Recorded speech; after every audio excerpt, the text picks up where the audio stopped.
Hola chicos, buenos días. Vamos a hacer hoy día básicas de neuro, ¿ya? Esta es la clase que siempre he preparado, el resumen de morfoficio, ¿correcto? En verdad, la probabilidad de que venga una pregunta de acá básicamente es muy baja, ¿ya? Pero, en el último examen, no sé si han visto, han vendido 2 de dopamina, ¿sí o no? Entonces ya eso es suerte, pues, ¿no? El que revisó bien la vía dopaminérgica respondió 2 de básicas en el último examen. Entonces, nuevamente les digo, debido a esa variabilidad, lamentablemente recuerden estadística, cuando es muy variable una muestra o una población, tienes que hacer una muestra muy amplia. Entonces igual, cuando es muy variable el curso básicas, tenemos que hacer varios temas, un montón, ¿ya? Entonces todo un día le dedicamos a neuro, espero que les sirva, y más que para el examen, espero que les sirva para las clases de neuro y psiquiatría, que eso es mucho más importante, ya más que para banquear básicas. Muy bien, entonces arrancamos. Tengo que empezar morfoficio con fisio, no tiene sentido con morfo, porque en morfo es básicamente pura vía, puro camino, puro canal y núcleos donde se produce la información. El grueso del curso está en la fisiología, ¿ya? Entonces siempre aprovechamos este curso, aunque ustedes ya lo han visto una parte con el doctor Torres en cardio, siempre aprovechamos esta parte para repasar lo que es potencial de membrana, lo que es transportadores, porque es la esencia de la excitabilidad en la célula. Entonces este primer dibujo que les pongo acá no es para adornar la diapo, sino es para que recuerden que todo este mecanismo de transmisión se debe gracias a que la membrana es semipermeable, ¿no es cierto? Semipermeable. Por este lado, tiene tanto en la parte externa como en la parte interna, tiene las cabezas hidrofílicas, correcto, de fosfolípidos, y en la parte interna, las colas hidrofóbicas de ácidos, correcto. Entonces, de esa forma, se distribuyen los iones en el extra y el intra, y no pueden pasar por culpa de esta capa a través de ambos. Solamente lo hacen a través de ¿dónde? De estos canales que son las proteínas transportadoras, los cotransportes que todos conocemos, ¿verdad? Entonces, eso es vital. Esto es una pregunta de examen bastante repetida, ¿no es cierto? Se llama difusión cuando los iones pasan de lado a lado de la membrana solo por gradiente de concentración. Es una difusión de mayor a menor concentración y viceversa. Esta difusión a su vez se divide en simple, se llama simple cuando pasa a través de la membrana porque son sustancias liposolubles como el CO2, por ejemplo, el CO2. Y acá hay un dato, porque el principal sensor de pH del cerebro es el CO2 y no el hidrógeno, porque el hidrógeno no puede pasar la membrana, pero el CO2 sí, y se transforma dentro de la célula del hipotálamo para sentir el pH del cuerpo, ¿ya? Entonces, un dato. Y también, este es un gráfico, estos gráficos se ven esos colorcitos medios beige así, son del Goodman, no, perdón, del Guyton. El Guyton también considera difusión simple cuando una proteína es un poro, un tubo, un hueco, ¿correcto? Solo que este poro tiene unas características aminoácidicas especiales que solo dejan pasar ciertas cosas. Por ejemplo, drogas, por ejemplo, aniones, cationes, dependiendo, ¿ya? Y se llama facilitada, también difusión, cuando la proteína que lo facilita es un carrier, o sea, un transportador. Quiere decir que cuando recibe la molécula en un poro, se transforma estructuralmente para llevarlo al otro, pero sigue siendo por gradiente de concentraciones. Pero si no es un poro, se llama facilitada. Y si es un poro, se llama simple, como si fuera a través de la membrana, ¿ya? Esas son las difusiones. En cambio, el transporte activo, su nombre lo dice, se llama activo porque utiliza energía, correcto. Pero ¿cuál fue la pregunta de examen? Al menos alguna vez que vino, los tipos de transporte activo. Puede ser primario, si es que el transportador quema el ATP, o puede ser secundario, si es que utiliza la gradiente de otro ion, como el sodio, por ejemplo, a través de otra bomba que generó la gradiente de sodio, ¿ya? Entonces el transporte activo se divide en dos. Primario, cuando es el propio transportador el que quema el ATP, ejemplo la bomba de sodio, potasio, magnesio, ATPasa, la bomba de potasio, hidrógenos en la célula parietal del gastro, cualquier bomba que queme ATP. Y se llama secundario cuando no quema ATP, pero sí utiliza la gradiente de algún ion que sí quemó ATP en otro nivel. Por ejemplo, la bomba de sodio-potasio quema ATP con otras bombas. Todos los transportes que se colan con el sodio son transportes activos secundarios, porque están yendo con la gradiente del sodio. Correcto, se colan con el sodio. ¿Cuál es la pregunta de examen? Esto sí vino. ¿Cuáles son los grandes transportadores sodio dependientes? La absorción, ¿se acuerdan? De la glucosa y los aminoácidos en el tubo intestinal y también la excreción en el tubo renal. ¿Recuerdan el SGLT1 y 2? ¿Qué es eso? Sodium Glucose Like Transport 1 y 2. Ambos son cotransportadores de glucosa con sodio, uno en el riñón y el otro en el intestino delgado, aunque en los dos hay ambos, en ambos órganos hay ambos. ¿Está bien? Entonces, ese es un típico ejemplo de transporte activo secundario. El sodio carga con la glucosa para absorber los electrolitos. Por eso ya han visto en pediatría todas las terapias de rehidratación oral que deben tener glucosa con sodio. Si no le pones azúcar a tu panetela, mal pues, ¿no? No va a absorberse bien, porque necesita jalar la glucosa, pero en el sodio con la glucosa, ¿ya? Y viceversa. Bueno, la gradiente es del sodio, la que establece la gradiente es el sodio. Perdón. Bueno, entonces, en ese escenario, vamos acá, esta era la foto que les decía cómo se modificaba la proteína para poder pasar. La molécula viene, se une a su punto, el carrier cambia de forma y deja pasar. Por eso se llama difusión facilitada. Entonces, a todo esto, en neuro, ¿qué nos importa? Este de acá. Nos importa la difusión simple y nos importa el transporte primario. Nos importa estos dos. Entonces, vénganse acá, como me explicaba mi profe, ¿no? En la facu, la membrana de una neurona o de cualquier otra célula excitable, ¿correcto? Se caracteriza porque en el intracelular tiene bastantes negativos a expensas de las proteínas intracelulares y en el extracelular hay bastante positivo a expensas del sodio. Entonces, ¿por qué ocurre esto? Como mi profe decía, porque Dios lo quiso así, pues no, o sea, no te preocupes. Los genes quisieron que se dispongan unos canales de tal forma de que adentro predomine potasio, proteínas, y afuera predomine el sodio, porque así es pues la genética. Obviamente tiene una explicación bioquímica, pues, ¿no? Supongo que el equilibrio de voltajes, el tamaño del sodio y potasio, filogénicamente era más conveniente tenerlo adentro el potasio que al sodio, ya. Eso es un tema de evolución, porque esto es de todas las membranas celulares de los mamíferos y de los seres inferiores. Entonces, eso es un tema evolutivo, ¿ya? Sin embargo, deben recordar que nosotros tenemos una gran bomba de sodio-potasio ATPasa, no te olvides, sodio-potasio ATPasa, que transporta 3 sodios versus 2 potasios, ese es su trabajo, ¿no es cierto? Quemando ATP y teniendo al magnesio como cofactor. Pues bomba de sodio-potasio magnesio ATPasa, ¿ya? Esa es la chamba. Bota contra gradiente sodios y mete potasio. Si te das cuenta, al botar 3 positivos y meter 2 positivos genera una gradiente electrógena. Siempre hay una carga que se le queda. Y eso también apoya el potencial de membrana que ahorita vamos a hablar. Luego, porque así se quiso, tenemos un canal de escape de potasio. El potasio que está entrando, por acá se está saliendo.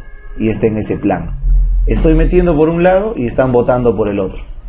Este ciclo explica por qué el potencial de membrana se parece al potencial de equilibrio de Nernst del potasio. ¿Qué? Esto. Nernst ha demostrado que en una membrana semipermeable los iones a cierto milivoltaje que no se conoce adquieren un equilibrio en el cual hay tanto potasio afuera como potasio dentro. Esa es la ecuación de equilibrio de Nernst para el potasio. ¿Está bien? Entonces Nernst dijo que a cada lado de la membrana, a cierto voltaje, hay un equilibrio. Ya, perfecto. ¿Eso de qué depende? De los transportadores, pues. Entonces, cuando Nernst sumaba el voltaje de potasio con el voltaje de sodio y otros iones, se daba cuenta de que en la vida real, la célula nerviosa y las células excitables, su potencial de membrana se parece mucho al potencial de membrana del potasio. ¿Por qué se parecen tanto? Porque justo es el único ion que tiene este ciclo interminable.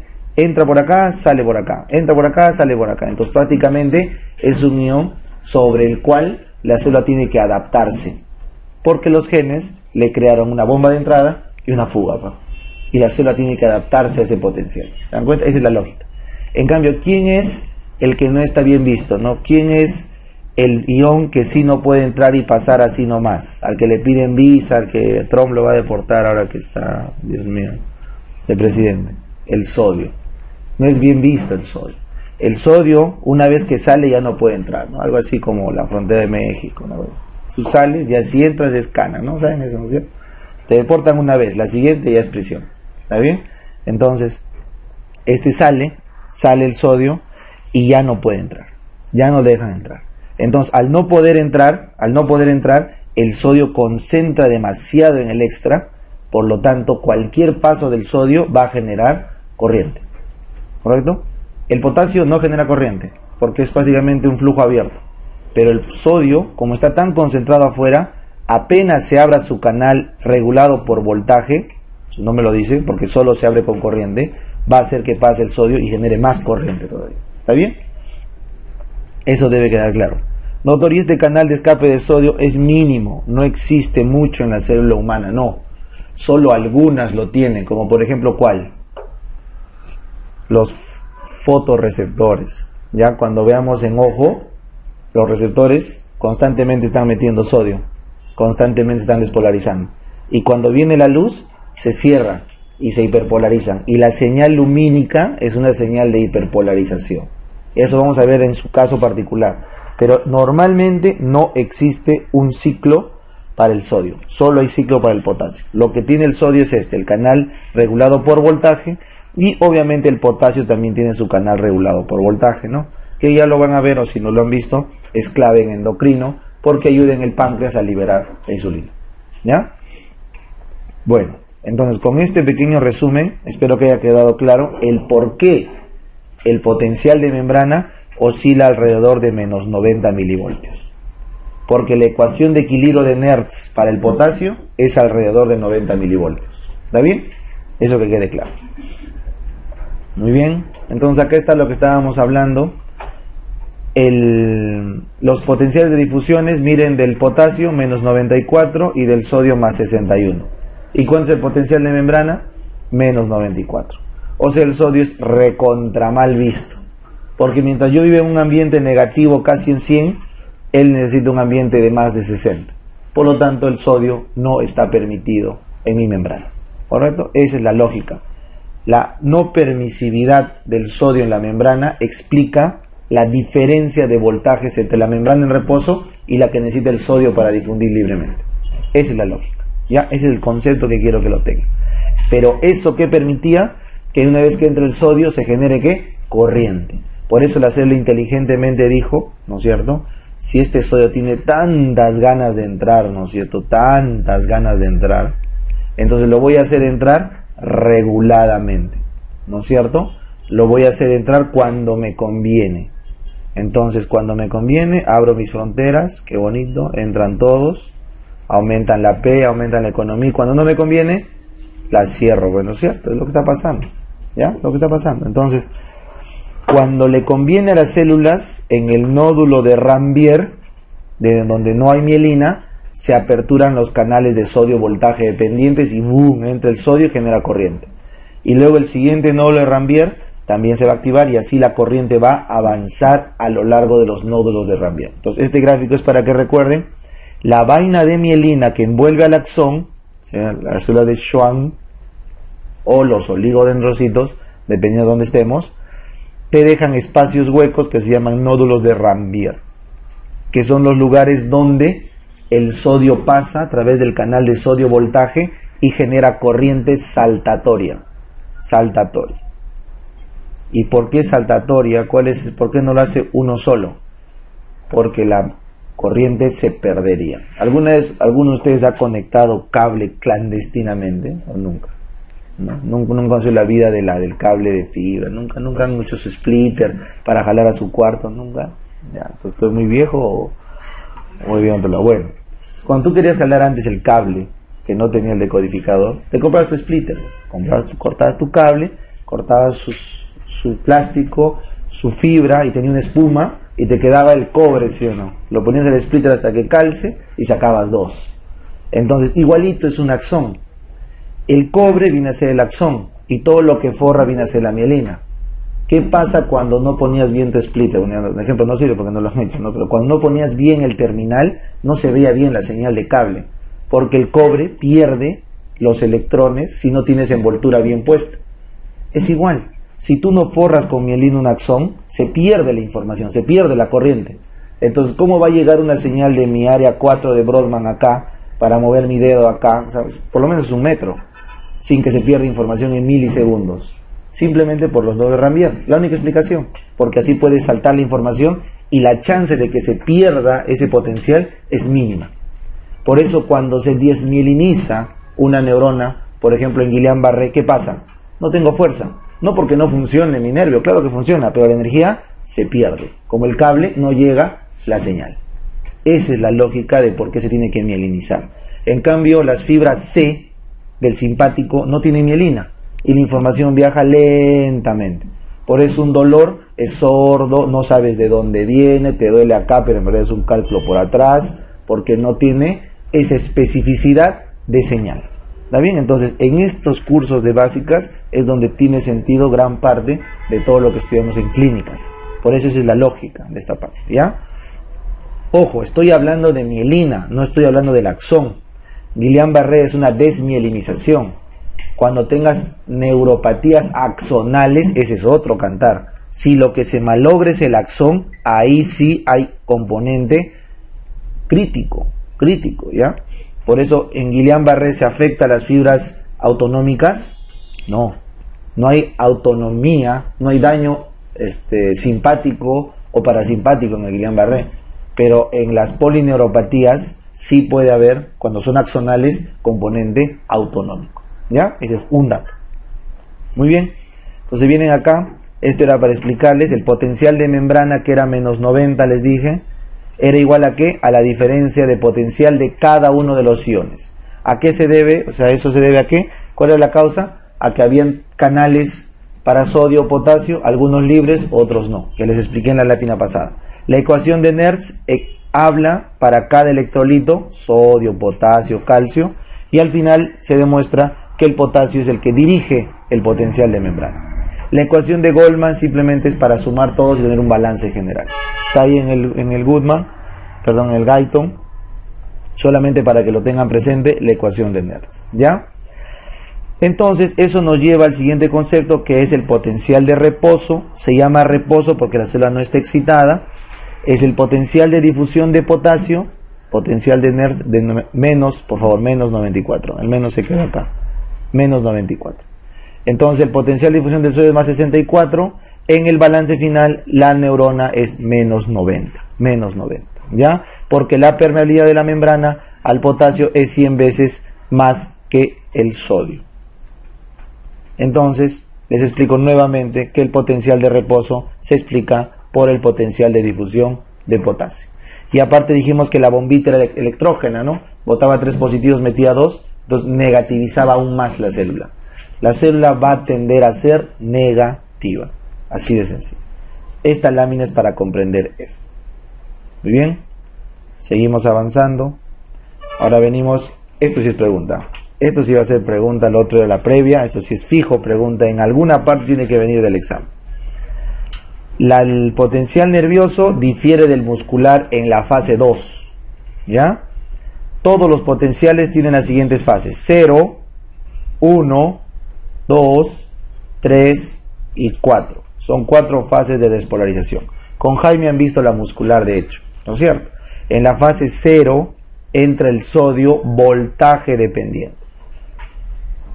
Se abren los canales de sodio voltaje dependientes que despolarizan, esta palabra despolarizan. ¿Qué es despolarizar? Llevar a positivo.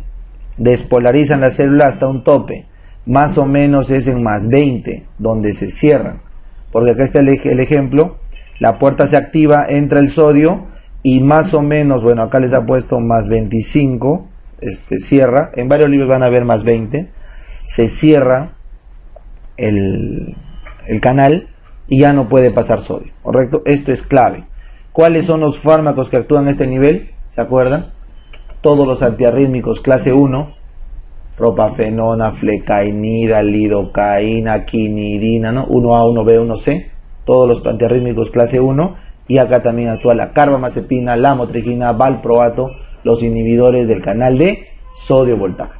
Entonces es importante que recuerdes que la primera fase 0 entran sodios a través del canal de sodio voltaje dependiente y es el principal lugar donde actúan los antiarrítmicos clase 1 y los anticonvulsivantes tipo carbamazepina, fenitoína, lamotrigina, valproato, inhibidores de la canal de sodio. Ese es clave, eso es pregunta, eso se repite, eso tienes que saber, ¿ya?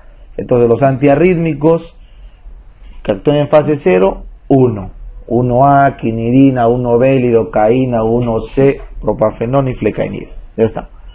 Y el anticonvulsivante, fenitoína, carbamazepina, valproato y lamotrigina, ya está. ¿Está bien? Eso vamos a ver en fármaco, cuando toque fármaco de neuro, ¿ya? Muy bien, entonces con eso está claro.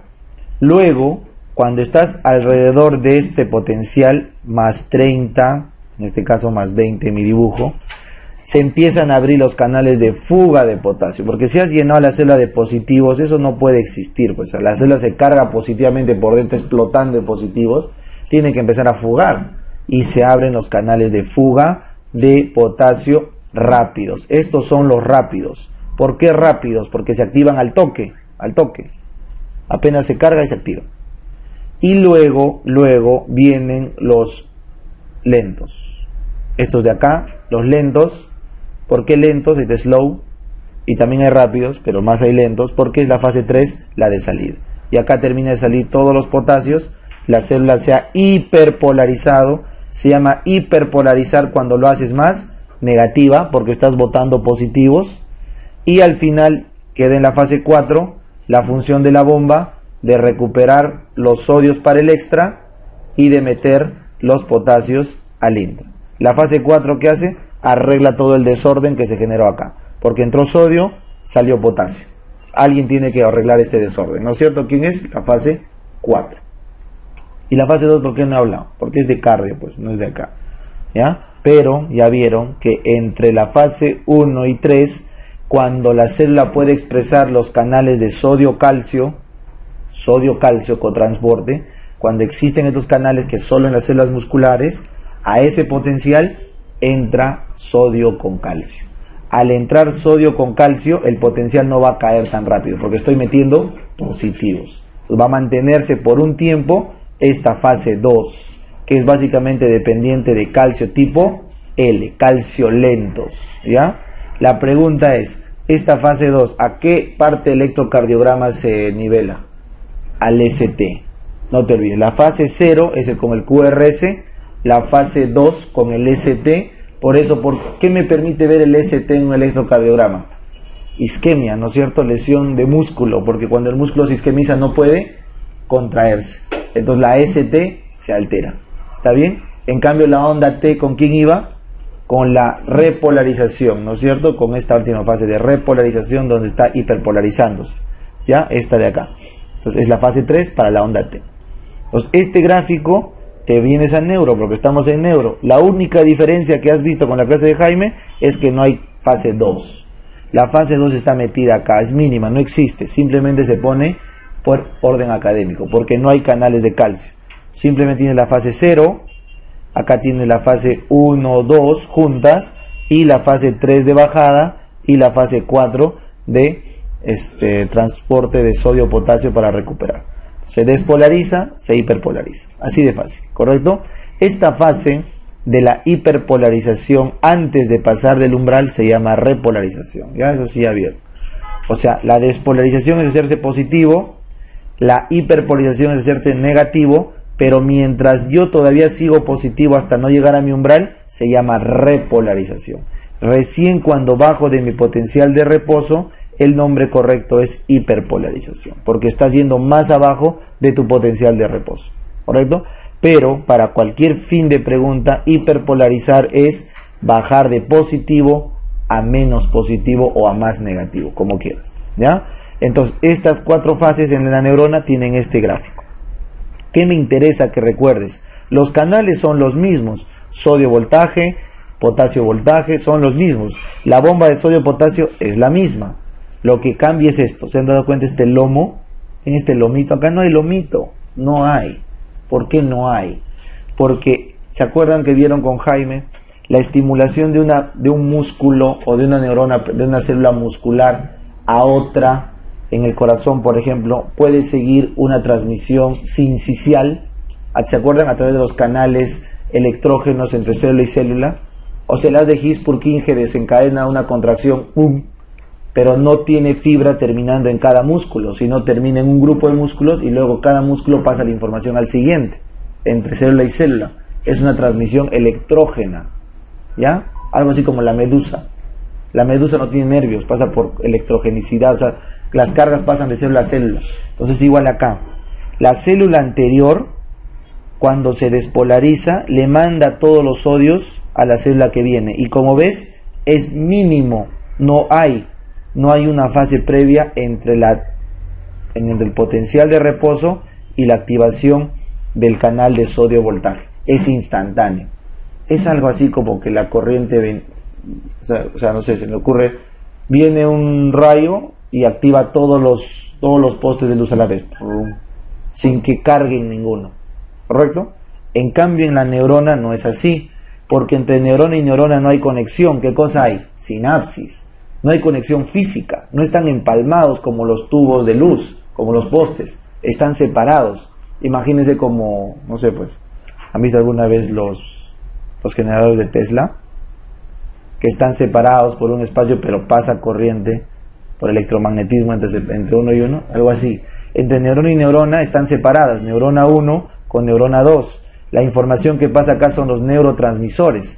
Entonces, el neurotransmisor, cuando viaja a la otra neurona, tiene que cargarla, estimularla hasta llegar a su potencial. Entonces, eso se grafica acá. Este lomito que ves acá es la entrada de sodio, pero ligando dependiente.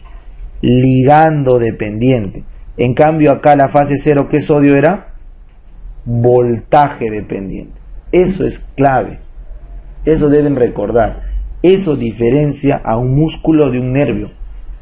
El músculo recibe el estímulo colinérgico, pero todas sus fibras prácticamente se nutren directamente de la corriente de la otra fibra. Pasa la corriente, sobre todo en el corazón. ¿Está bien? En cambio, una célula nerviosa tiene que primero activarse hasta su potencial de despolarización. ¿A través de qué? De los canales de sodio ligando dependientes de los neurotransmisores. ¿Está bien? Entonces, la acetilcolina que se pega a los receptores para meter sodio actúa en esta fase. Una vez que el sodio entra y pasa el potencial umbral, esa es otra palabra clave, el potencial umbral, simplemente se despolariza. Y despolarizarse implicaba ¿qué? Que se activen los canales de sodio voltaje dependientes. ¿Está bien? En cambio, en un músculo cardíaco, la corriente viene de frente hasta el potencial umbral. De frente pasa el umbral, no tiene que excitarse. El miocardio no tiene que excitarse previo, de frente llega al umbral.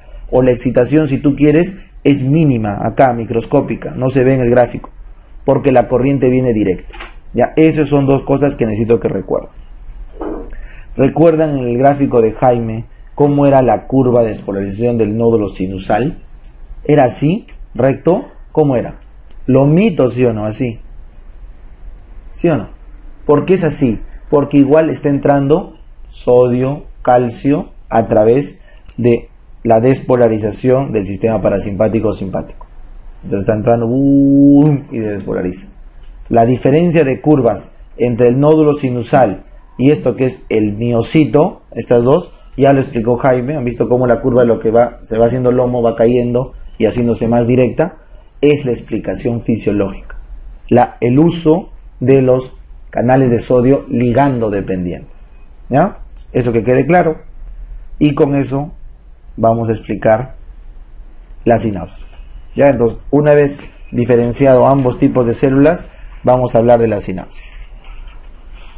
Entonces, la sinapsis, como ves acá, es un concepto fisiológico en el cual una célula A contacta con una célula B para transmitir información, ¿correcto? Sinapsis. Esta información obviamente puede ser química o puede ser eléctrica. Ya te dije, las medusas, el miocardio, ¿qué tipo de sinapsis hace? Eléctrica.